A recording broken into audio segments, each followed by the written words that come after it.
My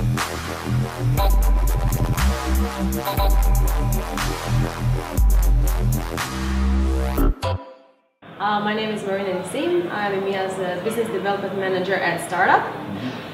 Startup is a mobile advertising platform. We specialize on both monetization and advertising for mobile app developers. We help them, on the one hand, to make more money from their games using our SDK, and on the other hand, we help developers to stand out in the crowd and we promote their apps. Yeah, you see, I think it's a really interesting thing, standing out in the crowd. I mean, there's a lot of people working within the mobile advertising space, and sometimes I think when I talk to developers, they're not sure who to go for. I was wondering, could you tell me a little bit about what Startup's unique selling point is? Could you let us know what that individual factor that really makes you stand out is? Yeah.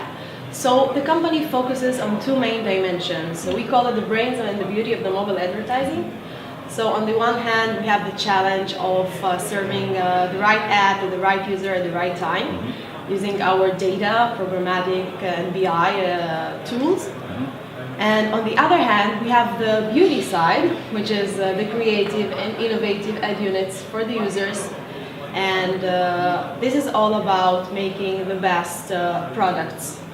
Most appealing and engaging ad units for the users. Yeah, because ad units, it's a very strange field, because people transitioned. When they first came to mobile, they just took web formats and put it onto mobile, and then were like, why aren't banners working? It's not being successful. So what have been the developments in that field recently, and why have companies moved towards taking on these more innovative approaches to advertising formats on mobile? Yeah.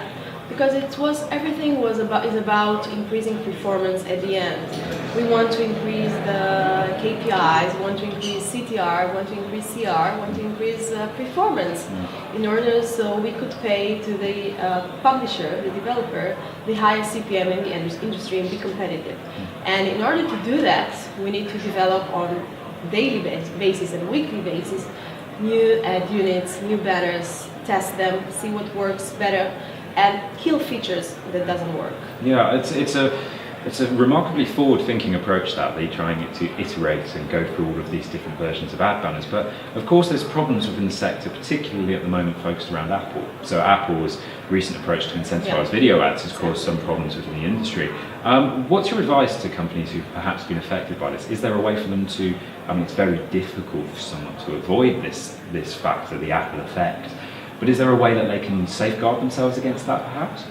I think my tip would be thinking ahead and planning your app as soon as possible, and thinking about the business model that fits best for your app. It can be free-to-play, it can be in-app purchases, it can be virtual currency, but not necessarily putting everything there is in the industry to your app and just spamming the users. I'm against that completely. Yeah. I'm pro putting things that work, that makes revenues for the developers, and against just putting everything there is and just spamming the users. So it's being intelligent and selective. I really like that idea actually, because I've played those games where the ads pop up all the time, and I'm sure that plenty of people have been annoyed by those. But there's just one final little question. I was wondering what the future holds for Startup. Have you got any major plans in the next 6 months to a year, or maybe just have you got a certain vision of where you're hoping to be in a year's time? Well, this is a good question, more for my CEO than for me, I suppose. I think we want to grow in the mobile industry and in the mobile platform. We want to use our data as much as possible and use the targeting abilities for segmentation, for demographics, to know how users behave, learn more about user behavior. But it's all based on our data. So it's numbers, it's data, everything technological. It's the future. The future is there. Okay, well, thank you very much for joining us, and best of luck with building your new technological future. Thank you very much.